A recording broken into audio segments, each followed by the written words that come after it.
மிகவும் செறிவாகவும் கனத்தும் இருக்கிற இந்த அவையை மிகுந்த பணிவோடு வணங்கி மகிழ்கிறேன். என்னுடைய வயதை விட மூத்தது இந்த விழா. இதில் இடம்பெறும் பங்கு பெறும் வாய்ப்பு என்பது என்னுடைய பேறு என்றே நான் கருதுகிறேன். இந்த விழாவில் நான் இந்த அரங்கிலிருந்து இவருடைய பேச்சுக்களை கேட்டிருக்கிறேன். திருப்பூர் கிருஷ்ணன் அவர்கள் கருத்த தலையோடு இருந்தவர், இப்போது நரைத்த தலையோடு இருக்கிறார். அதே உச்சரிப்பு, அதே பேச்சு, அதே உடை, எதிலேயும் மாற்றமில்லை. நம்முடைய இயக்குனர் அவர்கள் இந்த மேடையில் ஏறும்போது தன்னுடைய முதலாளியை வணங்கிவிட்டு மேடையில் ஏறினார்.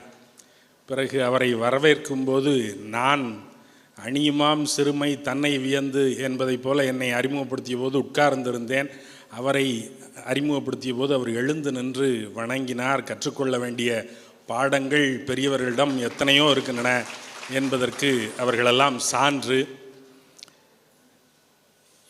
இன்றைய இளைஞர்கள் மேல் ஒரு பழி விழுந்திருக்கிறது. இந்த கடந்த சில நாட்களில் இளைஞர்கள் தற்குறிகள் என்று சொல்லத் தொடங்கியிருக்கிறார்கள். இளைஞர்களுக்கு போக்கிடமில்லை. இளைஞர்கள் அறிவார்ந்த நிகழ்வுகளில் பங்கு பெறுவதில்லை. ஆகையினால் தட்டழிந்து திரிகிறார்கள் என்றெல்லாம் ஒரு பழி சுமத்தப்பட்டிருக்கிறது. இங்கே அரங்கின் ஒரு பகுதியில் திரண்டு கூடியிருக்கிற இளைஞர்களை பார்க்கும்போது ஆறுதலும் மகிழ்வும் உண்டாகிறது. எப்போதும் இப்படித்தான். இளைஞர்களில் எப்போதும் தற்குறிகள் இருந்திருக்கிறார்கள், எப்போதும் தனி நெடில்களும் இருந்திருக்கிறார்கள். ஒருவேளை அவற்றினுடைய விகிதங்கள் ஒரு காலத்தில் கூடுதலாகவும் இப்போது கொஞ்சம் குறைவாகவும் இருக்கலாமாக இருக்கும். இப்போது அவர்களுடைய தலைகள், தங்களுடைய சுடர்முகங்கள் தங்களுடைய மொபைல்களை நோக்கி தாழ்ந்திருப்பதனால் ஒருவேளை அப்படி தோன்றுகிறதோ என்னவோ. ஆகையினால் சுடர்முகம் தூக்கு என்று தலைப்பு வைத்து கொண்டோம். உங்களுடைய சுடர்முகங்களை உங்களுடைய மொபைல்களிலிருந்து தூக்குங்கள்.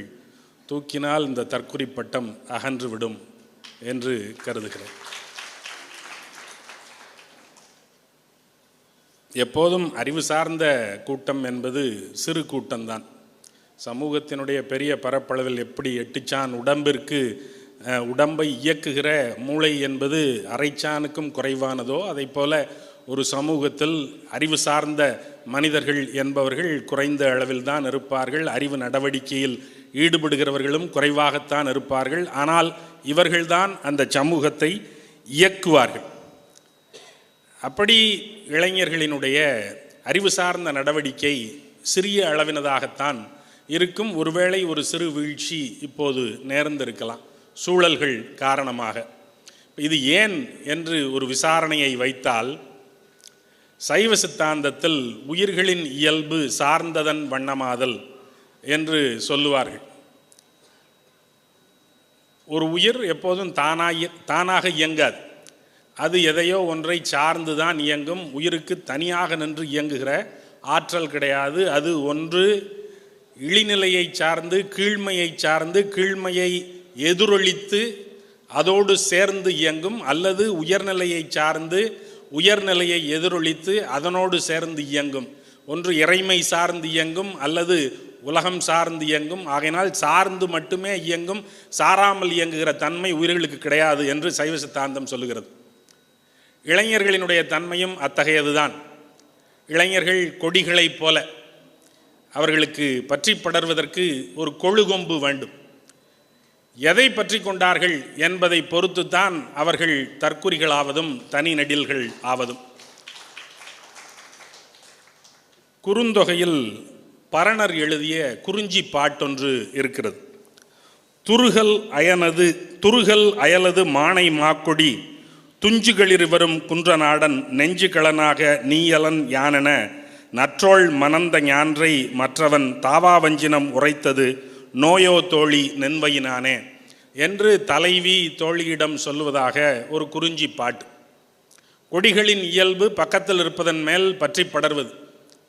அதில் இந்த மானை மாக்கொடி என்று ஒரு கொடியை பரணர் சொல்லுகிறார். மானை மாக்கொடி என்பது நடைமுறை வழக்கில் கட்டுக்கொடி என்று சொல்லப்படுகிற ஒரு கொடி.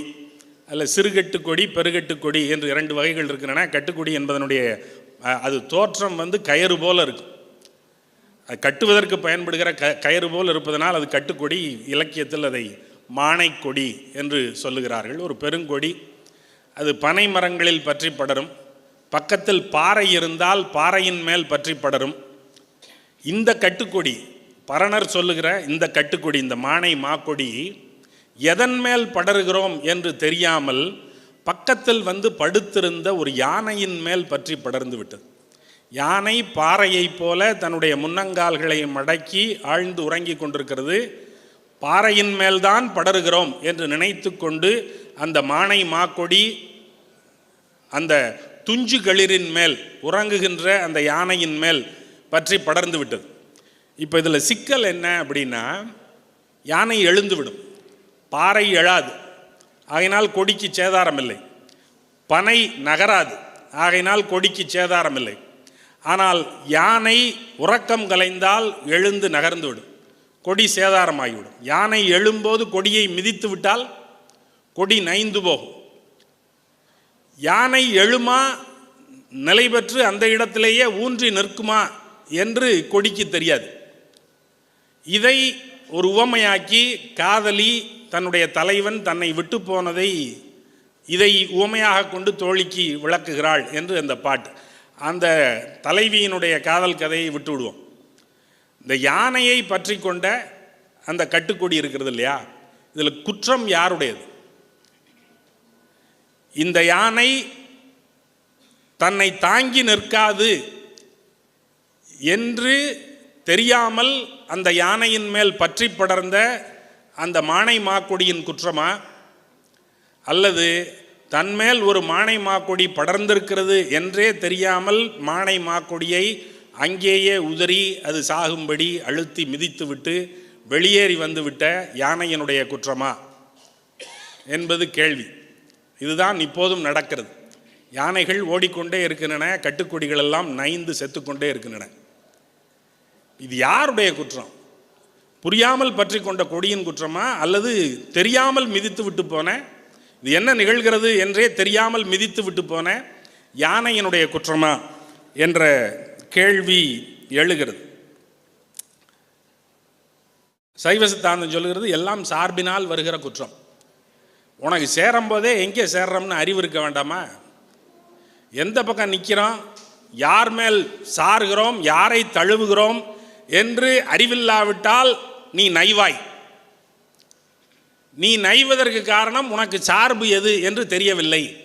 ஆகையினால் சார்புணர்ந்து சார்பு கெட ஒழுகு என்று சைவ சித்தாந்தம் சொல்லிவிடும். சார்ந்ததன் வண்ணமாதல் என்பது இயல்பு. ஆகையினால் எது சாரத்தகுந்த பொருளோ அதன் மேல் சார்ந்த நெல் என்று சைவ சித்தாந்தம் அறிவுரைக்கிறது.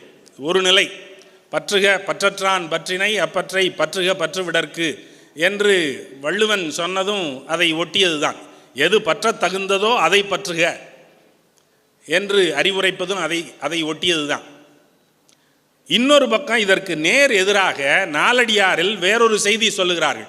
சைவ சித்தாந்தம் சொல்லுகிறது நீ யாரை சார்ந்து நிற்க வேண்டும் என்று தெரிந்து சார்ந்து நெல், அப்போது நீ பிழைப்பாய் என்று சைவ சித்தாந்தம் சொல்லுகிறது.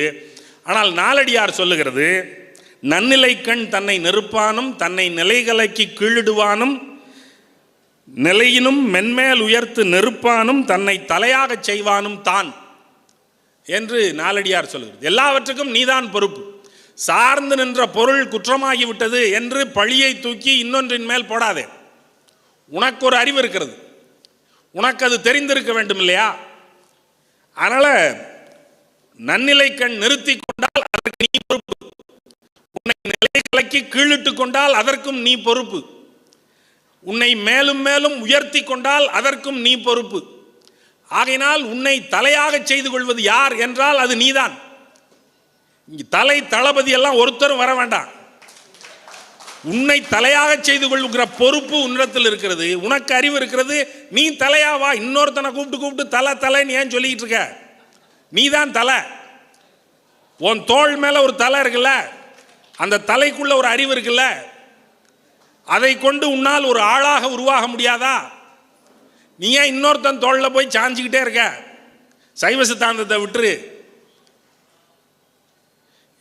நான் சைவ சித்தாந்தத்தில் சார்ந்து நிற்கிறவன் தான். ஆனாலும் எல்லா நேரங்களிலேயும் இவற்றை தழுவிக்கொண்டும் தடவிக்கொண்டும் இருக்க வேண்டிய அவசியம் இல்லை. இதில் ஒரு குற்றம் இருக்கிறது என்று சொன்னால் அதை சுட்டிக்காட்டிவிட்டு குற்றமில்லாத இடத்தை நோக்கி போவதுதான் சரியானது. ஆகையினால தன் அறிவு, தன் முயற்சி, இதெல்லாம் தான் மையமானது. தன்னுடைய அறிவையும் தன்னுடைய முயற்சியையும் தொலைத்து விட்டால் கதை முடிந்தது. எங்கே அறிவில்லையோ, எங்கே முயற்சி இல்லையோ. நமக்கு அறிவு எதற்காக வேண்டும் என்றால், ஒன்று அறிவு இருந்தால் நம்முடைய வழி எது என்று நாமவே கண்டுபிடித்துக் கொள்ள முடியும்.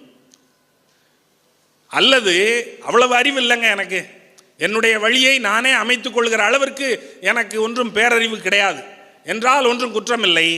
எனக்கு வழிகாட்டுகிற ஒரு நல்ல வழிகாட்டியை தேடுகிற அறிவாவது எனக்கு இருக்க வேண்டும் இல்லையா?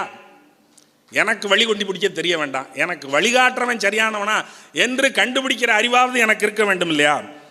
ஆகையினால சிக்கல், இன்றைக்கு இருக்கிற இளைஞர்கள் ரொம்ப அதிகமாக தற்குறி பட்டம் வாங்குவதற்கு காரணம் அவர்களுக்கு தாங்களாகவும் வழி கண்டுபிடிக்க தெரியவில்லை, தங்களுக்கு வழிகாட்டுகிறவர்களையும் கண்டுபிடிக்க தெரியவில்லை என்பதுதான். இந்த குறையை உணர்ந்ததால் இந்த மன்றம் 2 வழிகாட்டிகளை, 2 தலைவர்களை அடையாளம் காட்டுகிற ஒரு கலங்கரை விளக்கமாக இந்த நிகழ்வை தொடர்ந்து 58 ஆண்டுகளாக நடத்தி கொண்டே இருக்கிறது. உயிர் ஒழுக்கத்திற்கு தலைவன் வள்ளல், அரசியல் ஒழுக்கத்திற்கு தலைவன் அண்ணல் என்று 2 பேரையும் அடையாளம் காட்டி இவர்களின் மேல் வெளிச்சம் போட்டு தொடர்ந்து இந்த நிகழ்வை நடத்தி கொண்டே இருக்கிறது. ஒரு சிறு கதை இருக்கிறது, ஒரு சூஃபி கதை ஒன்று இருக்கிறது. ஒருவன்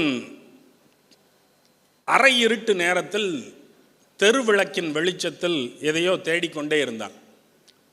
அந்த வழியாக போன வழிப்போக்கன், ஐயா எதை தேடுகிறீர்கள்? வயதானவர். ஐயா எதை தேடுகிறீர்கள்? நானும் உங்களுக்கு உதவுகிறேன். ஒரு ஊசியை தொலைத்து விட்டேன். சரி, நானும் தேடுகிறேன், உதவுகிறேன் என்று சொல்லி அவனும் தேடுகிறான். மணல் மணலாக புரட்டி விட்டார்கள், ஊசி கிடைக்கவில்லை. ஐயா கிடைக்கலையே, ஊசியை எங்கே தொலைச்சிங்க அப்படின்னு கேட்டால், வீட்டுக்குள்ளே தொலைச்சேன் அப்படின்னு அவர் சொன்னார்.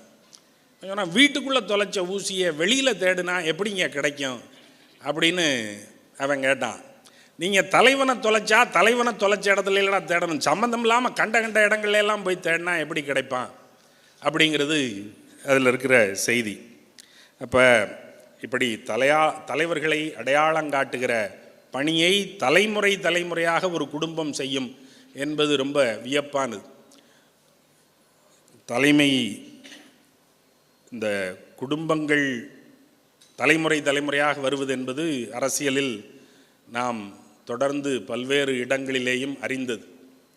ஆனால் அரசியலுக்கு குடும்பங்கள் வரும், அருட்பணிக்கும் குடும்பங்கள் வருமா என்றால் வரும் என்று அருட்செல்வர், அவருடைய மகனார் என்று வழியாக இந்த காரியத்தை தொடர்ந்து செய்கிறார்கள். பெரும் பணி. தலைவர்களை அடையாளம் காட்டுவது என்பது எளிதான காரியமில்லை. அதை ஊருணி நீர் நிறைந்தற்றே உலகவாம் பேரறிவாளன் திரு என்பதைப் போல அந்த சேர்ந்த செல்வம் பெரிய காரியங்களுக்கு பயன்படுகிறது என்பது மிகவும் பாராட்டுக்குரியது. இப்போ ஒரு கேள்வி வரும், எதுக்குங்க தலைவர்? நாமவே இயல்பாக நம்முடைய வாழ்வை நடத்தி கொண்டு போய்விட முடியாதா? இயல்பினால் இல்வாழ்ந்து எல்லாவற்றையும் செய்து கொண்டு போய்விட முடியாதா? இதற்கெதுக்கு ஒரு தலைவர், இதற்கெதற்கு ஒரு தொண்டர் அணி, இப்படியெல்லாம் திரண்டு செய்ய வேண்டிய கட்டாயம் என்ன என்று ஒரு கேள்வி எழலாம். அப்படி அது வேற வழி இல்லை. கம்பராமாயணத்தில் ஒரு பாட்டு இருக்கிறது. காந்தி ராமராஜ்யம் என்று ஒரு கருதுகோள் ஒன்றை சொல்லுகிறார். அந்த தேசத்தில் யாருக்கும் எந்த தேவையும் இருக்காது, எல்லாரும் நிறைவாழ்வு வாழ்வார்கள். ஆகையினால் அதில் கொள்ளை இருக்காது, கொலை இருக்காது, ரொம்ப நிறைந்த அரசாக அது இருக்கும் என்று ராமனுடைய அரசை சான்று காட்டி ராமராஜ்யம் என்று அதை வைக்கிறார். அது இன்றைக்கு அரசியல் மயப்படுத்தப்பட்டு அது சிதைந்து விட்டது என்பது வேறு. ஆனால் அவர் வைக்கிற ராமராஜ்யம் என்பது உட்டோப்பியா என்று சொல்லப்படுகிற ஒரு கற்பனை அரசு. அப்போ அது கம்பராமாயணத்தில் அந்த அரசினுடைய தடயம் காட்டப்படுகிறது. வன்மை இல்லையோர் வறுமை இல்லையால், திண்மை இல்லையோர் செருணர் இல்லையால், உண்மை இல்லையோர் பொய்மை இல்லையால் வெண்மை இல்லை பல் கேள்வி மேவலால் என்று கம்பன் பாடுகிறான்.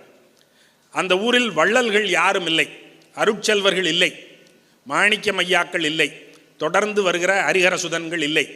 ஏனென்றால் வள்ளல்களுக்கான தேவை அந்த சமூகத்தில் இல்லை. ஏனென்றால் அந்த சமூகத்தில் பிச்சை எடுக்கிறவனே இல்லை, வழி தேடுகிறவனே இல்லை, சோறு கேட்கிறவனே இல்லை. ஆகையினால் வள்ளல்கள் தேவையில்லை.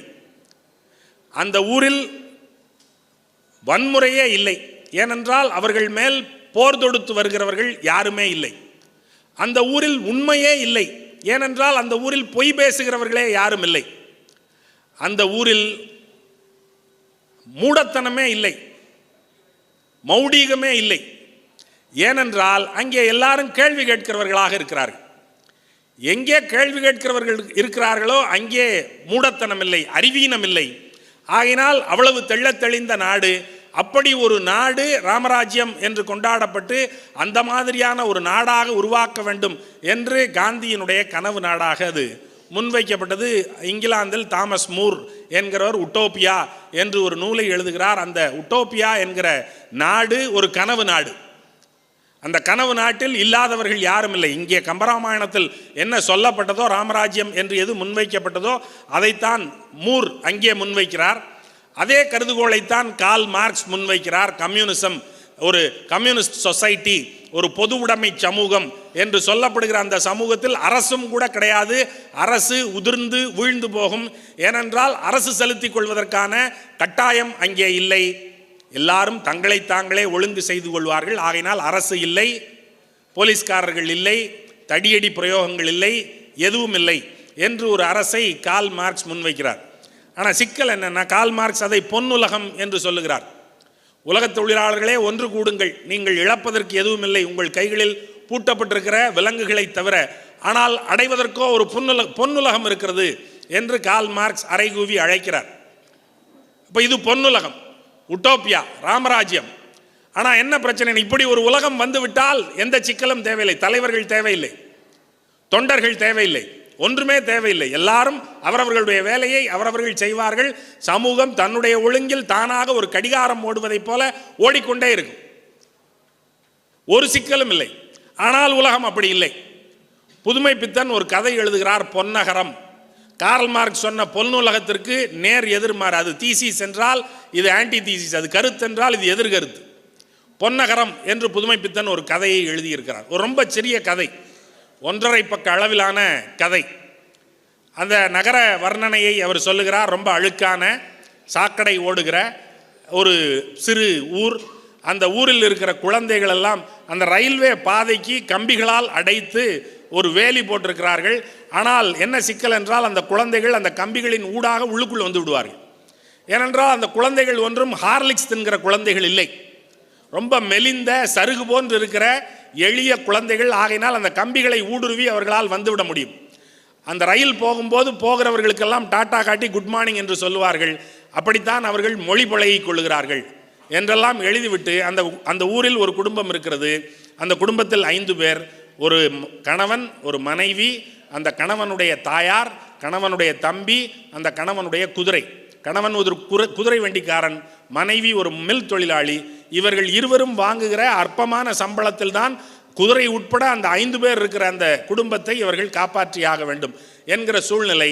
ஒரு முறை அந்த ஜட்கா வண்டிக்காரனாகிய, குதிரை வண்டிக்காரனாகிய கணவன் அந்த குதிரை வண்டியை வேகமாக ஓட்டி கவிழ்ந்து குதிரையும் அடிபட்டு அவனும் அடிபட்டு வீட்டில் படுத்து கிடக்கிறான். அவன் பால் கஞ்சி வேண்டும் என்று கேட்கிறான். பால் கஞ்சி, வெறும் சோற்று கஞ்சி கொடுப்பதற்கே, வடித்த கஞ்சி கொடுப்பதற்கே வழியில்லாத குடும்பம், பால் கஞ்சிக்கு எங்கே போகும்? அப்போது அந்த பெண், அவனுடைய மனைவி, அவள் வேலைக்கு போய்விட்டு வருகிறாள். அவளை ரொம்ப நாளாக பின்தொடர்ந்து ஒருவன் வருகிறான். அவள் மேல் அவனுக்கு ஒரு கண். அவர்கள் இருவரும் ஒரு தெருவில் ஒதுங்குகிறார்கள். திரும்பி வரும்போது அவள் கையில் 3/4 ரூபாய் இருக்கிறது. அந்த 3/4 ரூபாயை அவள் எதற்காக சம்பாதித்தாள்? சோரம் போய் சம்பாதித்தாள். எதற்காக சம்பாதித்தாள் என்றால், உடம்பு சரியில்லாமல் கிடக்கிற தன்னுடைய கணவனுக்கு பால் கஞ்சி வாங்கி கொடுப்பதற்காக அந்த காசை அவள் சம்பாதித்தாள். இதுதானையா பொன்னகரம்? கற்பு கற்பு என்று கதைக்கிறீர்களே, இதுதானையா பொன்னகரம் என்று புதுமை பித்தன் அந்த கதையை முடிக்கிறார். 1.5 பக்க கதை. பொன்னுலகம் இல்லை, பொன்னகரம் தான் இருக்கிறது. பொன்னகரத்தை ஒழுங்கு செய்வதற்கு, சாக்கடைகளை அடைப்பதற்கு, மால் நியூட்ரிஷனால் தவிக்கிற அந்த குழந்தைகளை எல்லாம் போஷாக்குள்ளவர்களாக மாற்றுவதற்கு நல்ல தலைவர்கள், பார்வையுள்ள தலைவர்கள் வேண்டும். கட்டுக்கோப்பாக தன்னறிவோடும் தன்னெழுச்சியோடும் செயல்படுகிற தொண்டர்கள் வேண்டும். ஆகையினால் தலைமையும் தொண்டமையும் இல்லாமல் இந்த சமூகம் வழிநடக்க முடியாது. நல்ல தலைமையை தேடியே ஆக வேண்டிய கட்டாயம் நமக்கு இருக்கிறது. நல்ல தலைமை எது என்று எப்படி அடையாளம் காண்பது அப்படின்னா, ஒரு சில சான்றுகள் சொல்கிறேன். நம்முடைய சமூகத்தில் பெண்களின் நிலை ரொம்ப மோசமாக இருக்கு. இப்போதும் அவ்வளவு சிறப்பாக இருக்கிறது என்று சொல்லிவிட முடியாது. இப்போது பரவாயில்லை. இன்னும் பழைய காலத்தில் ரொம்ப சுமாராக இருந்தது. அப்போ பெண்களை நம்முடைய மரபு சார்ந்து, மதம் சார்ந்து, சில கருத்தியல்களின் அடிப்படையில் கட்டி வைத்திருந்த நிலை ஒரு காலத்தில் இருந்தது. அன்றைக்கு இருந்த பார்வை குறைவது. அப்போ ஒரு பெண் என்பவள் தகப்பனுடைய பாதுகாப்பில் இருக்க வேண்டியவள், பிறகு கணவனுடைய பாதுகாப்பில் இருக்க வேண்டியவள், பிறகு ஒருவேளை கணவன் இறந்து விட்டால் மகன் இருந்தால் மகனுடைய பாதுகாப்பில் இருக்க வேண்டியவள், ஒருவேளை மகனும் இல்லை என்றால் சகோதரனுடைய பாதுகாப்பில் இருக்க வேண்டியவள், எப்போதும் யாராவது ஒரு ஆணுடைய பாதுகாப்பிலேயே இருக்க வேண்டியவள். அவளுக்கு தனித்து இயங்குகிற சுதந்திரம் கிடையாது. அவள் ஒரு ஆளே இல்லை. There is no legal personhood for a woman. அவள் சட்டபூர்வமான ஒரு ஆள் இல்லை. அவளுக்காக அரசாங்கம் இறங்கி வந்து பேச முடியாது. ஏனென்றால் அவள் ஒரு ஆள் இல்லை. இந்த மேசைக்காக எப்படி இந்த அரசாங்கம் இறங்கி வந்து பேச முடியாதோ அதை போல பெண்ணுக்காகவும் அரசாங்கம் இறங்கி வந்து பேச முடியாது. ஏனென்றால் சட்டத்தில் அவள் ஒரு புள்ளியே இல்லை. ஆகவே அவள் மணவாழ்வுக்கு போகும்போது ஒருவேளை கணவன் இறந்து விட்டால், ரொம்ப இளம் வயதில் திருமணம் செய்தார்கள். 1.5 வயது குழந்தைக்கெல்லாம் திருமணம் செய்து வைத்திருக்கிறார்கள், பால்ய விவாகம் என்கிற பெயரில். அப்போ கணவன்மார்கள் கூடுதல் வயதுடையவர்கள், அவர்கள் சீக்கிரம் இறந்து போவார்கள். இறந்து போனால் அந்த பெண் என்ன செய்வாள்? இளம் பெண்ணாக இருந்து தரிகட்டு போய்விட்டால் என்ன செய்வது என்பதனால் சதி முதலிய உடன்கட்டை ஏறுதல் பழக்கங்களை எல்லாம் கொண்டு வந்தார்கள். உடன்கட்டை ஏறும் பழக்கம் என்பது கணவன் இறந்து போன பிறகு மனைவிக்கு வாழ்வில்லை என்பதனால் கணவனை இழந்தார்க்கு காட்டுவது இல் என்று சிலப்பதிகாரத்தில் கோப்பெருந்தேவி சொல்லிவிட்டு நெடுஞ்செழியன் இறந்தபோது அவனை தழுவி அவளும் இறந்து போகிறாள். புருஷன் செத்து போயிட்டா வாழ்க்கையில் என்ன இருக்குது? ஒரு பொம்பளைக்கு ஒன்றும் கிடையாது. புருஷன் செத்த பிறகு சுகம் கிடையாது, சொத்து கிடையாது, வாழ்வு கிடையாது. யாரையேனும் தொற்றி நிற்கிற வாழ்வுதான் அவளுக்கு வரமாக வழங்கப்பட்டிருக்கிறதே தவிர அவள் தன்னியல்பாக வாழ்கிற வாழ்க்கை அவளுக்கு வழங்கப்படாது என்பதனால் கோப்பெருந்தேவி அரசியாக இருந்தவள் அப்படி ஒரு மதிப்பில்லாத வாழ்வை வாழ முடியாது என்று கருதி கணவன் இறந்தபோது அங்கேயே விழுந்து செத்து போனாள். கணவனை இழந்தார்க்கு காட்டுவது இல். புருஷன் செத்து போயிட்டா அப்புறம் என்ன இருக்கு வாழ்க்கையில் அப்படின்னு சொல்லிட்டு விழுந்து செத்து போயிட்டான். அப்படி கணவன் இறந்து போன பிறகு உடன்கட்டை ஏறி செத்தவர்கள் ஏராளமானவர்கள் இருக்கிறார். மேற்கு வங்காளத்தில் எக்கச்சக்கமாக அது நடந்திருக்கிறது. அது அரசினால் அனுமதிக்கப்பட்டதாகவும் இருந்திருக்கிறது. அரசு அதை தடை செய்யவில்லை, அரசு அதை அனுமதிக்கவில்லை. வெள்ளைக்காரன் அரசு அனுமதிக்கவில்லை, ஆனால் அரசு அதை தடை செய்யவில்லை. அது அவர்களுடைய மத விவகாரம் என்று அது கருதுகிறது. ஏன் இவர்கள் உடன்கட்டை ஏறுகிறார்கள்? ஏனென்றால் அதற்கு பிறகு வாழ்வில்லை. சரி, அதற்காகவும் ஒரு பெண் தன்னுடைய கணவனுடைய சடலத்தோடு சேர்ந்து தானும் எரிந்து சாவது என்பது ரொம்பவும் கூடுதலானது இல்லையா? அப்படி செய்ய வேண்டுமா என்றால் அதற்கான கருத்தேற்றம் அங்கே நடக்கும். நீ ஒருத்தி உடன்கட்டை ஏறினால் இந்த குடும்பமே மோட்சம் பெறும் என்று கருத்தேற்றம் செய்யப்பட்டது. ஆகையினால் அவள் உடன்கட்டை ஏறுகிறாள். அப்போ அவளுடைய சம்மதம் வேண்டும் என்று அரசாங்கம் அதற்குள் வந்தது. தானாக சம்மதித்து சாகலாம். இன்றைக்கெல்லாம் தானாக சம்மதித்தும் சாக முடியாது. அன்றைக்கு தானாக சம்மதித்து சாகலாம். தானாக சம்மதிப்பதற்கு அறிவு முதிர வேண்டும் இல்லையா? ஆகினால் அறிவு முதிர்ச்சிக்கான வயதாக 14 என்று வைத்து கொண்டார்கள். 14 வயதடைந்த பெண் முடிவு செய்யும் அறிவு முதிர்ச்சியை அடைந்து விட்டாள். ஆகையினால் அவள் உடன்கட்டை ஏறி சாகலாம் என்று தீர்மானித்தால் அவள் சாகலாம். அவள் சம்மதித்தாளா என்று சரிபார்ப்பதற்கு ஒரு போலீஸ் இன்ஸ்பெக்டர் அனுப்பப்படுவார். அவர் அனுப்புகிற ரிப்போர்ட்டை வாங்கி கொண்டு மேஜிஸ்ட்ரேட் அந்த உத்தரவை பிறப்பிப்பார். இவருக்கு சதி செய்து கொள்ளும் அனுமதி, உடன்கட்டை ஏறும் அனுமதி வழங்கப்படுகிறது என்று உத்தரவு வழங்குவார். அப்போ இதில் இந்த பிரச்சனைகளை எல்லாம் எடுத்துக்கொண்டு ராஜாராம் மோகன் ராய் என்கிற ஒரு தலைவன் இது ரொம்ப அநியாயமானது என்று சொல்லி இதை ஒரு இயக்கமாக நடத்தி பிறகு வெள்ளை அரசு சதி தடுப்பு சட்டம் ஒன்றை நிறைவேற்றி கொண்டு வந்தது. ரொம்ப நீண்ட நாள் போராட்டத்திற்கு பிறகு சட்டபூர்வமாக இது தடை செய்யப்பட்டது. உடன்கட்டை ஏறக்கூடாது. ஏன் உடன்கட்டை ஏறுகிறார்கள்? ஏனென்றால் பெண்கள் விதவைகளாகிறார்கள். விதவைகளான பிறகு அவர்களுக்கு வாழ்வுரிமை இல்லை, சொத்துரிமை இல்லை. சொத்து கிடையாது. இன்றைக்கு தேதிக்கு உங்களுக்கு சொத்து இருக்கிறது. இன்றைக்கு தேதிக்கு 87 இங்கே தமிழ்நாட்டில் கொண்டு வரப்பட்ட சட்டம் 87க்கு பிறகு திருமணமானவர்கள் எல்லா பெண்களுக்கும் சொத்துரிமை உண்டு. 87க்கு முன்பாக திருமணம் செய்து கொண்டவர்களுக்கு இல்லை. ஏனென்றால் அவர்கள் சீதனம் பெற்றுக்கொண்டு வந்திருப்பார்கள். ஆகையினால் இல்லை. 87 இந்த சட்டம் நிறைவேற்றப்பட்ட பிறகு ரெட்ராஸ்பெக்டிவ் எஃபெக்டில் முன்னோக்கு நடவடிக்கையாக எல்லா பெண்களுக்கும் சொத்தில் சம உரிமை என்று வைக்கப்பட்டது.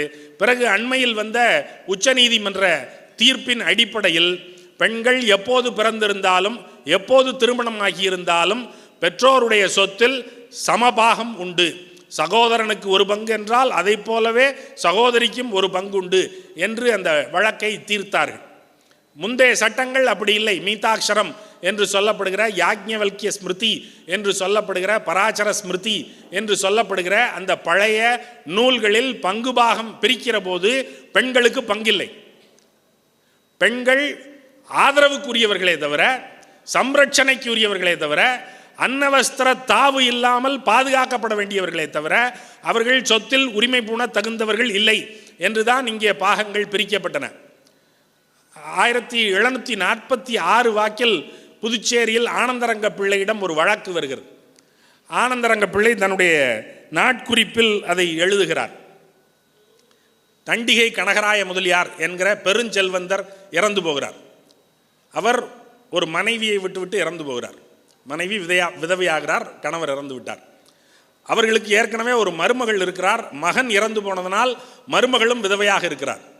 இப்போது தண்டிகை கனகராய முதலியார் விட்டு சென்ற மாபெரும் சொத்து யாருக்குரியது? இன்றைக்கு கணக்குப்படி அவருடைய மனைவியாருக்கும் அவருடைய மருமகளுக்கும் உரியது. ஆனால் அன்றைக்கு அந்த சொத்தின் மேல் உரிமை கோரி தண்டிகை கனகராய முதலியாரினுடைய தம்பி லாசர் முதலியார் என்பவர் வழக்கு தொடுக்கிறார். அண்ணனுடைய திரண்ட சொத்து முழுவதும் எனக்குரியது. துய்மா என்கிற அந்த ஆளுநர், புதுச்சேரியினுடைய ஆளுநர், இதை விசாரிப்பதற்காக ஆனந்தரங்க பிள்ளையையும் 20 பிரமுகர்களையும் கொண்ட ஒரு பஞ்சாயத்து குழு ஒன்றை, பஞ்சாயத்து என்று அதை சொல்லக்கூடாது, 5 பேர் கொண்டால் பஞ்சாயத்து, ஒரு நியாயக்குழுவை திரட்டி நீங்கள் இதை நியாயம் தீர்த்து கொடுங்கள் என்று விதிக்கிறார்.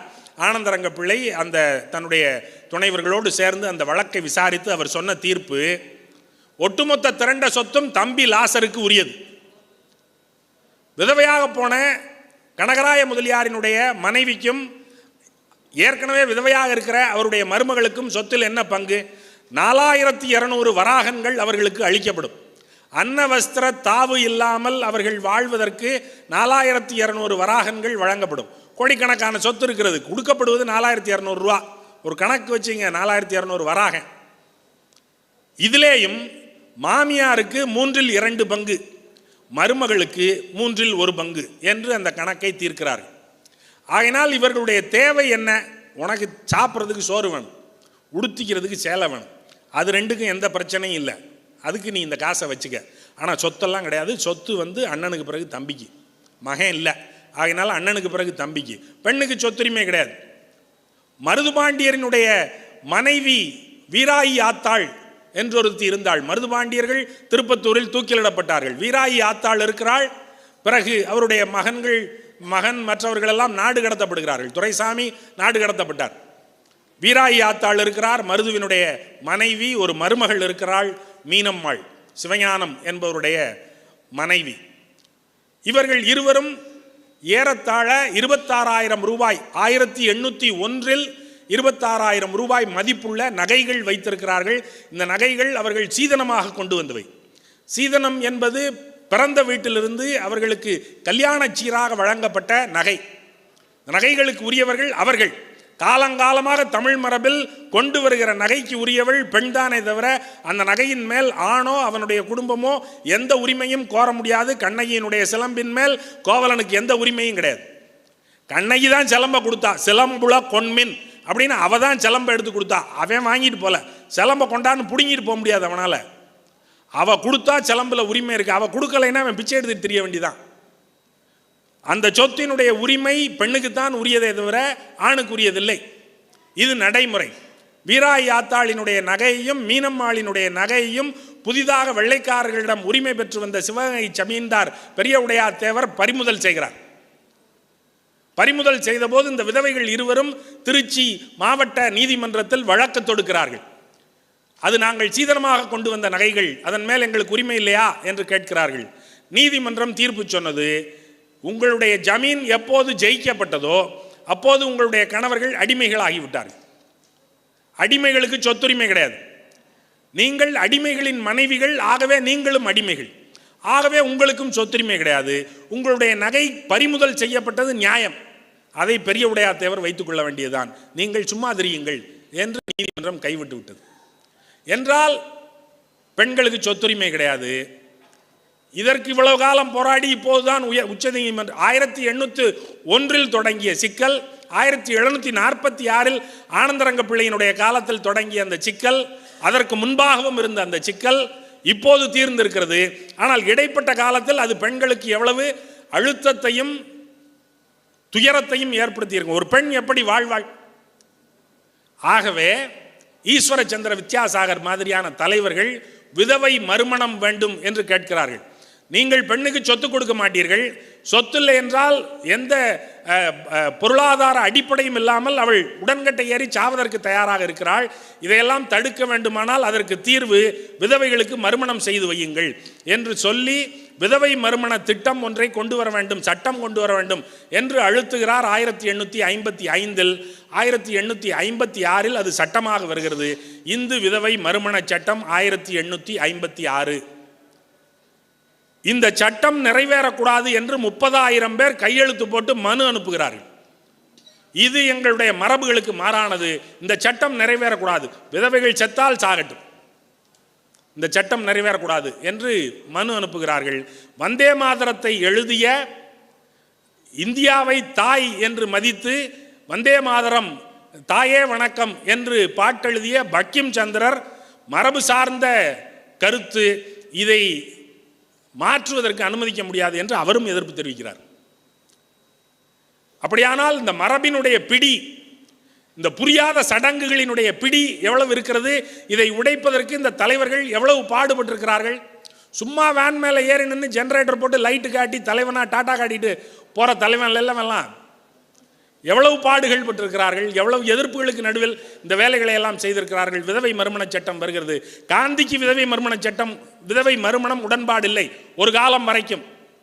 1919 வெள்ளைக்காரர்கள், வெள்ளை அரசு ஒரு அறிக்கை வெளியிடுகிறது. அந்த அறிக்கையில் அவர்கள் சொல்லுகிறார்கள், விதவைகள் எத்தனை பேர் என்று புள்ளி விவரம் வெளியிடுகிறார். 1.5 வயது விதவை முதல் 10 வயது விதவை வரை எத்தனை விதவை பெண்கள் இருக்கிறார்கள் என்று ஒரு புள்ளி விவரம் வெளியிடுகிறார்கள். காந்தி அதிர்ந்து போகிறார்.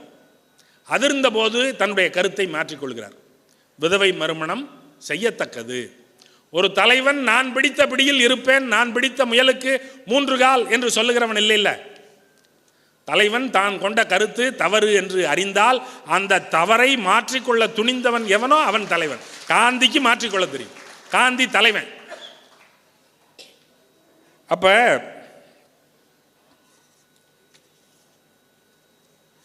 ஏஜ் ஆஃப் கன்சென்ட் ஆக்ட் என்று ஒரு பாலிய விவாகத்தை தடுப்பது என்று ஒரு சட்டம். ஜி சுப்பிரமணிய ஐயர் என்று ஒரு பெரிய ஆளுமை இங்கே இருந்தார். அவர்தான் இந்து நாளிதழை தொடங்கினார், அவர்தான் சுதேசமித்திரனை தொடங்கினார். அவருடைய மகள் 10 வயதில் விதவையாகிவிட்டாள். 10 வயதில் விதவையான தன்னுடைய மகளுக்கு காங்கிரஸ் மாநாட்டில் வைத்து 13 வயதில் மறுமணம் செய்து அந்த சீர்திருத்தத்தின் தொடக்க புள்ளியாக தன்னை இருத்தி கொண்டார். ஆனால் ஜி சுப்பிரமணிய ஐயரை இங்கே காங்கிரசினுடைய தலைவராக அவர்கள் ஆக்கவில்லை. இவர் பாட்டுக்கு விதவை விவாகத்தை எல்லாரும் செய்ய வேண்டும் என்று சொல்ல ஆரம்பித்தார் என்றால் சிக்கலாகிவிடும் என்று மரபு சார்ந்த பார்வையின் காரணமாக ஜி சுப்பிரமணிய ஐயரை தள்ளிவிட்டு சங்கரன் நாயர் என்கிற ஒருவரை காங்கிரசினுடைய தலைவராக அந்த காலத்தில் கொண்டு வந்தார்கள். பல்வேறு ஆட்கள் பல்வேறு வேலைகள் செய்திருக்கிறார்கள். இந்த பாலிய விவாகத்தை தடுக்க வேண்டும் என்று ஒரு சட்டம் கொண்டு வந்தார்கள், ஏஜ் ஆஃப் கன்சென்ட் ஆக்ட் 1891. பிறகு சைல்டு மேரேஜ் ரெஸ்ட்ரைண்ட் ஆக்ட் 1929. அதை கொண்டு வந்தவர் ஹர்பிலாஸ் சர்தார். ஹர்பிலாஸ் சர்தார் என்பவர் ஒரு வழக்கறிஞராக இருந்தவர், அவர் ஒரு கல்வியாளராக இருந்தவர், அவர் ஒரு நீதியாளராக இருந்தவர், ஜட்ஜாக இருந்தவர், அரசியல்வாதியாகவும் இருந்தவர். இத்தனை தகுதிகள் பெற்றவர்களெல்லாம் அரசியல்வாதிகளாக இருந்திருக்கிறார்கள், வழி நடத்தி இருக்கிறார்கள். ஒரு சட்டம் கொண்டு வந்திருக்கிறார், குழந்தை திருமண தடுப்பு சட்டம். அவர் ஹர்பிலாஸ் சாரதா கொண்டு வந்த சட்டம் என்பதனால் அந்த சட்டத்திற்கு சாரதா சட்டம் என்றே பெயர். இன்றைக்கும் சாரதா சட்டம் என்று அது அறியப்படுகிறது. பிறகு அதில் திருத்தமெல்லாம் கொண்டு வந்தார்கள். அதில் செய்யப்பட்ட தீர்மானம் பெண்களினுடைய திருமண வயது 14, ஆண்களினுடைய திருமண வயது 18 என்பது. பிறகு 2006 கொண்டு வந்த சட்டத்தில் பெண்களினுடைய குறைந்தபட்ச திருமண வயது என்பது 18, ஆண்களினுடைய திருமண வயது என்பது 21 என்று மாற்றியமைக்கப்பட்டது. எதுவும் எளிதாக நடக்கவில்லை, எல்லாம் பெரிய போராட்டங்களுக்கு இடையில் தான் நடந்திருக்கிறது. அப்போ இங்கே இந்த பெண்கள் ஏன் இவ்வளவு அழுத்தப்பட்டார்கள்? என்ன பேதம், ஆண் பெண் பேதம் ஏன் பாராட்டப்பட்டது? ஜூடித் பட்லர் என்று ஒரு அமெரிக்க மெய்யியலாளர், ஒரு feminist philosopher, university of California பார்க்லியில் அந்த அம்மா பேராசிரியராக இருக்கிறார். அவர்கள் ஒரு கருத்து வைக்கிறார்கள், பெண்மை என்பது உங்களுக்கு வழங்கப்பட்டதல்ல, பெண்மை என்பது உங்களுடைய அமைப்பு சார்ந்ததில்லை, பெண்மை என்பது உங்களால் நிகழ்த்தப்படுவது என்று சொல்லுகிறார். It is performativity. நீங்கள் பெண்ணாக நடந்து கொள்ள விரும்பினால் நீங்கள் பெண், நீங்கள் ஆணாக நடந்து கொள்ள விரும்பினால் நீங்கள் ஆண் என்று அவர் சொல்லுகிறார். நீங்கள் எப்படி நடந்து கொள்ள வேண்டும் என்று இந்த சமூகமும் பண்பாடும் தன்னுடைய நெறிமுறைகளை கொண்டு உங்களுக்கு கற்பிக்கிறது. நீங்கள் எந்த சூழலில் எப்படி நடந்துக்க வேண்டும், எப்படி உட்காரணும், எப்படி நிற்கணும், எப்படி நடக்கணும், தங்குன்னு ஆம்பளை பைய மாதிரி நடக்காத என்று சொல்லுகிறார்கள்.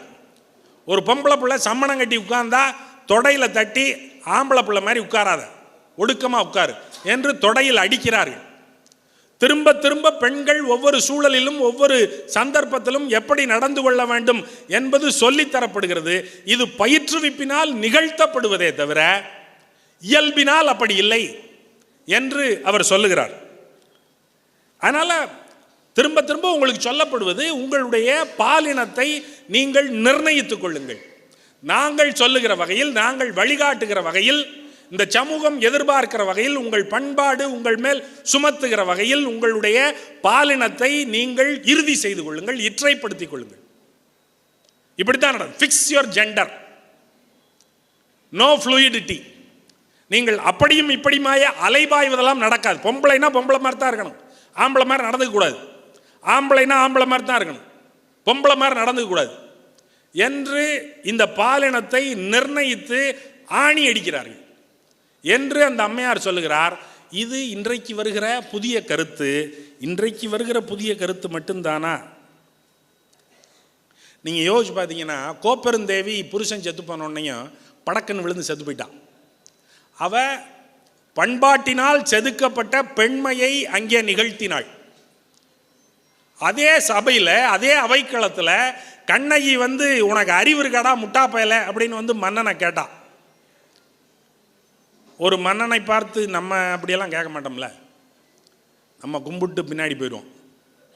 ஒரு அரசனை பார்த்து, கண்ணகியை வந்து கற்பு தெய்வம், கற்பு தெய்வமும் தான், அவள் அறிவின் தெய்வம் இல்லையா, அவள் அறிவினுடைய தகைமை சார்ந்தவள் இல்லையா, அவளை சும்மா வந்து இது என்னங்க பெரிய கற்பு அப்படின்னு சொல்லி தூக்கி போட்டு போயிடுறதா?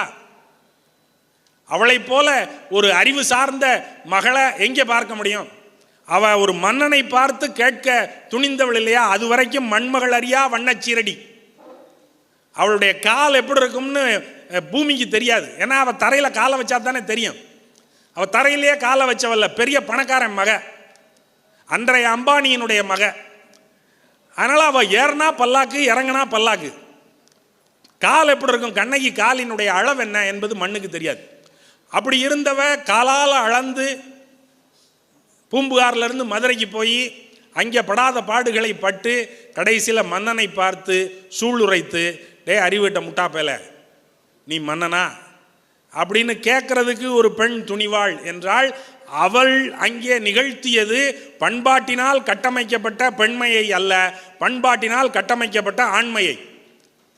அவ பெர்ஃபார்ம் பண்ணது ஆம்பளை ரோலை பெர்ஃபார்ம் பண்ணியிருக்கா. ஆம்பளையினுடைய கல்ச்சரல் ரோல். ஹீரோ வருவார், அடிச்சு நிமித்தி காப்பாற்றுவார் அப்படின்னு தானே ஆம்பளை ரோலை கட்டமைச்சிருக்கான். ஒரு பொம்பளை போய் அடிச்சு நிமித்திட்டாள்ல, அப்போ அவள் பெர்ஃபார்ம் பண்ணது ஹீரோயின் ரோல் இல்லை, ஹீரோவினுடைய ரோல்.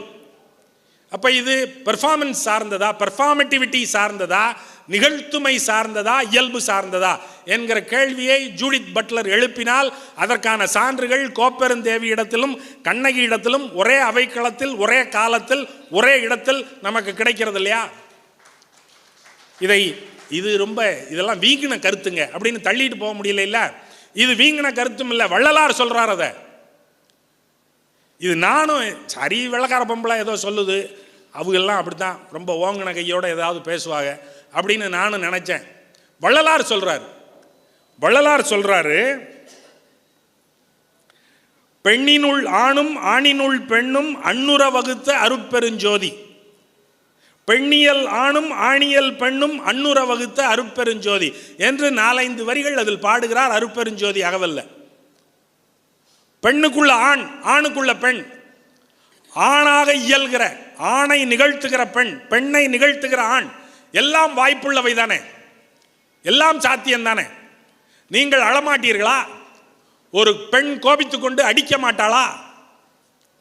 இந்த பாத்திரத்தை வகிக்க வேண்டியது இன்னார், இந்த பாத்திரத்தை வகிக்க வேண்டியது இன்னார் என்று பிரித்து போட்டது உங்களுடைய பண்பாட்டு சமூக சட்டகங்கள் தானே. அப்படியே நிர்ணயித்து கொண்டே இருக்கிறோம் இல்லையா? வள்ளலார் அதை உடைப்பதற்கு தயாராகிவிட்டார். அப்ப நம்ம நினைக்கிறோம் பழமைக்குள்ள அவ்வளவு பழைய நாளில் எவ்வளவு புதுமையாக சிந்தித்திருக்கிறார் வள்ளலார். இது பழைய நாள் புதிய நாளெல்லாம் கிடையாது, புதுமை சிந்தனையெல்லாம் அறிவோட சிந்திக்கிறது மட்டும்தான். இது புதுமையெல்லாம் கிடையாது, அறிவோட சிந்திக்கிறார் அவர். பெண்ணுக்குள்ள ஆண் தன்மை இருக்கு, ஆணுக்குள்ள பெண் தன்மை இருக்கு. திருமூலன் காலத்திலிருந்து இதை சொல்லிக்கிட்டே இருக்கான். பெண்ணினுள் ஆணும் பிறந்து கிடந்தது அப்படின்னு திருமூலன் சொல்றான். வள்ளலார் சொல்றார், இறைவனை பாராட்டும் போது ஆணாகி பெண்ணாகி அலியாகின்னு தான் சொல்றான். இங்கே உயிருக்கு ஏது பால் பேதம்? உடலுக்கு பால் பேதம் இருக்கிறது, உயிருக்கு ஏது பால் பேதம்? உயிர் என்ன அடையாளம் உடையது? உயிர் ஆணா பெண்ணா அல்லது திருநரா? அதெல்லாம் உடம்புக்கு மட்டும்தானே. அதை புரிந்து கொள்கிற அறிவு இருந்தால் பெண்களை இறக்கி வைத்து ஆண்களை ஏற்றி வைத்து இப்படி நிகழ்த்துமாறு சொல்லுகிற இந்த அறியாமை அறிவீனம் நிகழ்ந்திருக்குமா? வள்ளலார் என்கிற தலைவனிடம் பிடித்து கொண்டு வந்திருக்க வேண்டிய உயிர் ஒழுக்கத்தை நாம் பிடிக்கவே இல்லை இல்லையா? வரலாறு எப்போதும் தலைவர்களை எல்லாம் குற்றவாளி கூண்டுகளில் ஏற்றும். வள்ளலாரை ஏற்றியது. வள்ளலார் மேல் ஒரு பழி சுமத்தப்பட்டது. ஆறுமுக நாவலர் அந்த வழக்கை கடலூர் மஞ்சக்குப்பம் கோர்ட்டில் தொடுக்கிறார். ஒரு மான நட்ட ஈடு வழக்கு, அருட்பா மருட்பா வழக்கு. அருட்பா என்று கூறுவது குற்றம் என்று சொல்லுகிற வழக்கில்லை, அது அவருடைய தனி கருத்து. அதை தனியாக தன்னுடைய பதிப்புகளில் சொல்லுகிறார். மாமண்டூர் தியாகேச முதலியார் என்கிற பொய்ப்பெயரில் ஆறுமுக நாவலர் அதற்கான பதிப்பை தானே எழுதி இன்னொருவருடைய பெயரில் அதை வெளியிடுகிறார். இது அருட்பாவே இல்லை, இது மருட்பா என்று அவர் சொல்லுகிறார். அது தனி வழக்கு.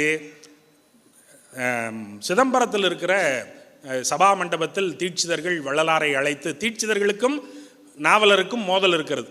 ஏனென்றால் நாவலர் சிதம்பரம் கோயில் ஆகம முறையில் வழிபாடு செய்யப்பட வேண்டும் என்று கருதுகிறவர். தீட்சிதர்கள் அது வைதிக முறையில் நடத்தப்படுவது என்று சொல்லுகிறார்கள். ஆகினால் அவர்களுக்கு இடையில் மோதல் இருக்கிறது. இன்னொரு பக்கம் வள்ளலாருக்கும் ஆறுமுக நாவலருக்கும் மோதல் இருக்கிறது. மோதலினுடைய தொடக்க புள்ளி வள்ளலார் இல்லை, அது ஆறுமுக நாவலர். அதற்கு திருவருட்பா என்று பெயர் வைத்தவரும் வள்ளலார் இல்லை, அதை வைத்தவர் தொழுவூர் வேலாயுத முதலியார். வள்ளலாருக்கு வள்ளலார் என்று பெயர் வைத்ததே தொழுவூர் வேலாயுத முதலியார் தான். வள்ளலார் வருத்தப்படுகிறார், என்னை போய் வள்ளலார் என்று சொல்லலாமா? இதை எப்படி நீங்கள் அச்சடித்தீர்கள் என்று கேட்கிறார். அவர் சொல்கிறார், ஐயா அச்சடித்து விட்டோம், இனி மாற்ற முடியாது. இப்போது மாதிரி பிஓடி எல்லாம் கிடையாது. அச்சடித்து வைத்த தாள்களை எல்லாம் கட்டியும் விட்டோம், ஒன்றும் செய்ய முடியாது என்றால் அதில் திருவருட்பிரகாச வள்ளலார் எனும் சிதம்பரம் ராமலிங்கம் பிள்ளை என்று இருக்கிறது. அப்போ வள்ளலார் இனி மாற்ற முடியாது, ஏன் இப்படி செய்தீர்கள் என்று சலித்துக் கொள்கிறார். சலித்து கொண்ட வள்ளலார் சொல்லுகிறார், சரி இப்படி வைத்துக் கொள்ளலாம் என்று ஒரு அமைதி காண்கிறார். என்ன? திருவருட்பிரகாச வள்ளல் யார் எனும் சிதம்பரம் ராமலிங்கம் பிள்ளை. திருவருட்பிரகாச வள்ளல் நான் இல்ல, திருவருட்பிரகாச வள்ளல் அவன் நடராஜன். திருவருட்பிரகாச வள்ளல் யார் என்று விசாரிக்கிற வெறும் ராமலிங்கம் பிள்ளை தான் நான். அப்ப என்ன சாதி பேர் வச்சுக்கிட்டாரு பிள்ளைன்னு? நான் இறைவனுடைய பிள்ளைன்னு சொல்றார். நான் அவன் தகப்பன், நான் பிள்ளை. பிள்ளை எனக்கு சாதி பேர் இல்லை, நான் அவன் பிள்ளை. சிதம்பரத்தினுடைய பிள்ளை, நான் சிவனுடைய பிள்ளை. சி ராமலிங்கம் பிள்ளை சிவனுடைய பிள்ளை, சிதம்பரத்தின் பிள்ளை என்று தன்னுடைய பேருக்கு விளக்கம் செய்து கொள்கிறார். இதெல்லாம் விளங்காமல் ஆறுமுக நாவலர் வழக்கு தொடுக்கிறார். வழக்கு அருட்பான்னு வைத்து கொண்டதை பற்றி அல்ல. வழக்கு அந்த சிதம்பரத்தில் இருக்கிற தீட்சிதர்கள் வள்ளலாரை கூப்பிட்டு ஒரு தலைப்பு கொடுத்து பேச சொல்லுகிறார்கள். நம்முடைய மன்றத்தில் எனக்கு சுடர்முகம் தூக்கு என்று தலைப்பு கொடுத்து பேச சொன்னதை போல அங்கே நாவலர் என்று தலைப்பு கொடுத்து பேச சொல்லுகிறார்கள். வள்ளலாருக்கு இந்த சூழ்ச்சி புரியவில்லை. அவர் நாவலர் என்ற, அவர் தமிழ் என்கிற ஒரு சொல்லுக்கு உரையிட்டவர், ஒரு 3 எழுத்து சொல்லுக்கு ஒரு நீள உரை எழுதியவர். ஆயினால் நாவலர் என்கிற சொல்லுக்கு அவர் உரை விளக்கி கொண்டே போகிறார். அதில் ஆறுமுக நாவலரை குறித்த எந்த உட்குறிப்பும் அந்த உரையில் கிடையாது. ஆனால் தீட்சிதர்கள் மகிழ்கிறார்கள், அவர்கள் அதை கொண்டாடுகிறார்கள். அதில் ஒரு தீட்சிதர் சொல்லுகிறார், அந்த ஆறுமுக நாவலனை இங்கே இழுத்து செருப்பால் அடிப்பேன் என்று அவர் குதூகலம் அடைகிறார். இந்த செய்திகள் வந்தபோது ஆறுமுக நாவலர் ஒரு அவதூறு வழக்கு ஒன்றை கடலூரில் இருக்கிற மஞ்சக்குப்பம் நீதிமன்றத்தில் தொடர்கிறார். அதில் வள்ளலாரை ஒரு குற்றவாளியாக சேர்த்திருக்கிறார்கள். இந்த தீட்சிதர்கள் எல்லாம் முதல் குற்றவாளிகளாகவும் வள்ளலார் 3வது 4வது குற்றவாளியாகவும் பிரதிவாதியாகவும் சேர்க்கப்பட்டு அந்த வழக்கு நடக்கிறது. வழக்கு நடந்தபோது வள்ளலார் நீதிமன்றத்திற்கு வருகிறார். நீதிமன்றத்தில் அவரை விசாரணை செய்கிறார்கள். நீங்கள் ஆறுமுக நாவலரை இப்படியெல்லாம் அவதூறு செய்து பேசினீர்களா? நான் பேசவில்லை. சரி, நீங்கள் விடுதலை என்று அவர்களை விடுவித்தார்கள். அந்த தீட்சிதர்களுக்கு மட்டும் ஒரு சிறு தண்டம் விதிக்கப்பட்டது. வரலாறு வள்ளலாரை நீதிமன்றத்தில் நிறுத்தியது பொய் வழக்குக்காக. வரலாறு பிடல் காஸ்ட்ரோவை நீதிமன்றத்தில் நிறுத்தியது. பிடல் காஸ்ட்ரோ கியூபாவுக்காக போராடிய போது அந்த கியூபாவில் இருக்கிற ஒரு படைத்தளத்தை அவன் உடைத்தெறிய முயன்றதன் காரணமாக பட்டிஸ்டா என்கிற இராணுவ தலைவன் வல்லாண்மை செலுத்துகிறான். அதை எதிர்த்து இவர் போராடுகிறார். போராடிய போது பிடிபட்டார். பிடிபட்டவரை கொண்டு நீதிமன்றத்தில் நிறுத்தி வழக்கு தொடுக்கிறார்கள், தண்டனை கொடுக்க போகிறார்கள். அப்போது பிடல் காஸ்ட்ரோ 2 மணி நேரம் பேசுகிறார். அவர் பேசிய அந்த பேச்சினுடைய தலைப்பு வரலாறு என்னை விடுதலை செய்யும் என்பது. ஹிஸ்டரி வில் அப்சால்வ் மீ என்று அவர் பேசுகிறார். வரலாறு அவரை விடுதலை செய்து. காந்தியடிகளை வழக்கு மன்றத்தில் நிறுத்தி ராஜத்ரோக வழக்கு ஒன்றை அவர் மீது சுமத்துகிறார்கள். செடிஷன் கேஸ் போடுகிறார்கள். காரணம் என்ன அப்படின்னா, பஞ்சாபில் இருந்த ஓ டயர் அப்படிங்கிற ஆளுநர் இந்தியா டிஃபென்ஸ் ஆக்ட் என்று ஒரு சட்டத்தை கொண்டு வருகிறார். டிஃபென்ஸ் இந்தியா ஆக்ட் 1919, இந்தியா பாதுகாப்பு சட்டம் 1919. அதுக்கு இன்னொரு பேர் ரவுலட் சட்டம். அந்த ரவுலட் சட்டத்தை நடைமுறைப்படுத்தும் போது தான் அந்த ஜாலியன் வாலாபாக் படுகொலையை ஜெனரல் டயர் என்கிறவன் நிகழ்த்தினான். சட்டத்தை கொண்டு வந்தவர் ஓ டயர், படுகொலையை நிகழ்த்தியவன் ஜெனரல் டயர். இந்த தொடர்ச்சியில் 2 வழக்கறிஞர்கள், அப்போது சத்தியாகிரகங்கள் எல்லாம் முன்னெடுக்கப்படுகின்றன. 2 வழக்கறிஞர்கள் இந்த சத்தியாகிரகத்தில் நாங்கள் பங்கு கொள்வோம் என்று உறுதி செய்கிறார்கள். அதில் கையெழுத்திடுகிறார்கள். அப்போ அங்கே இருந்த அகமதாபாத்தில் இருந்த நீதிபதி கென்னடி இவர்கள் மேல் நடவடிக்கை எடுக்க வேண்டும் என்று மும்பை உயர்நீதிமன்றத்திற்கு கடிதம் எழுதுகிறார். மும்பை உயர்நீதிமன்றம் இவர்களுக்கு நோட்டீஸ் அனுப்புகிறது. இவர்கள் அந்த நோட்டீஸை காந்திக்கு அனுப்புகிறார்கள். காந்தி அப்போது யங் இந்தியாவினுடைய எடிட்டராக இருக்கிறார். மகாதேவ் தேசாய் அதனுடைய பதிப்பாளராக இருக்கிறார். 2 பேருக்கும் அது வருகிறது. காந்தி அந்த கடிதத்தை அப்படியே பதிப்பித்து அதன் மேல் சில குறிப்புகள் எழுதி அதற்கு தலைப்பு கட்டுகிறார், ஓ டயரிசம் இன் அகமதாபாத். அகமதாபாத்தில் ஓ டயரிசம். ஓடயரிசம் என்பது பயங்கரவாதம், அரச பயங்கரவாதம் என்பதற்கு நிகராக காந்தியினால் பயன்படுத்தப்படுகிறது. இது வெளிவந்தவுடன் காந்தியின் மேல் ராஜத்ரோக வழக்கு தொடுக்கப்படவில்லை. ஆனால் விளக்கம் கேட்கிறார்கள். காந்திக்கு விளக்கம் கேட்டு நோட்டீஸ் வருகிறது, நீங்கள் இத்தனாம் தேதி உயர்நீதிமன்றத்தில் தலைமை நீதிபதியை சந்தித்து நீங்கள் தனி அறையில் சந்தித்து உங்களுடைய விளக்கத்தை வழங்க வேண்டும் என்று சொல்லுகிறார்கள். காந்தி கடிதம் எழுதுகிறார், நான் குற்றம் எதுவும் செய்யவில்லை, இது பதிப்பிக்கப்பட வேண்டியது, இது மக்களினுடைய விவாதத்திற்கு வர வேண்டியது, மக்களால் கேள்விகள் கேட்கப்பட வேண்டியது. ஆகையினால் ஒரு பத்திரிகையாளனாக நான் செய்ய வேண்டிய நியாயமான காரியத்தை நான் செய்தேன். இதில் பிழை எதையும் நான் காணவில்லை. இதை என்னுடைய விளக்கமாக ஏற்க வேண்டுகிறேன் என்று அனுப்புகிறார். அவர்கள் ஒப்புக்கொள்ளவில்லை. இந்த விளக்கம் போதுமானதாக இல்லை, நீங்கள் நேரில் வந்து இந்த வழக்கை சந்தியுங்கள் என்று சொல்லுகிறார்கள். மறுபடியும் காந்தியும் மகாதேவ தேசாயும் தங்களுடைய தன்னிலை விளக்கத்தை எழுதி நீதிமன்றத்திற்கு அனுப்புகிறார்கள். நீதிமன்றம் சொல்லுகிறது, சரி பரவாயில்லை, இனிமேல் செய்ய மாட்டேன் என்று சொல்லுங்கள். இனிமேல் செய்ய மாட்டேன் என்று ஒரு கடிதத்தை உங்களுடைய யங் இந்தியாவில் பதிப்பியுங்கள், இதை விட்டுவிடலாம் என்று சொல்லுகிறார்கள். காந்தி அதெல்லாம் செய்ய மாட்டேன்ட்டார். அப்படிலாம் பதிப்பிக்க மாட்டேன், நான் செஞ்சது சரி, இன்னொரு முறை இந்த வாய்ப்பு வந்தால் மறுபடியும் செய்வேன், திரும்ப திரும்ப செய்வேன் அப்படின்னு காந்தி சொல்கிறாரு.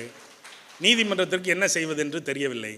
இல்லை நீங்கள் சரி நீங்கள் பதிப்பிக்க வேண்டாம், இனிமேல் செய்ய மாட்டேன்னாவது சொல்லுங்கள், இனிமேலும் செய்வேன், திரும்ப திரும்ப செய்வேன், அப்படித்தான் செய்வேன் அப்படின்னு காந்தி சொல்கிறாரு. கடைசியில் நீதிமன்றம் அது தீர்ப்பை எப்படி எழுதியது என்றால், this court finds the charges proved, it severely reprimands the respondents and cautions them both as to their future conduct.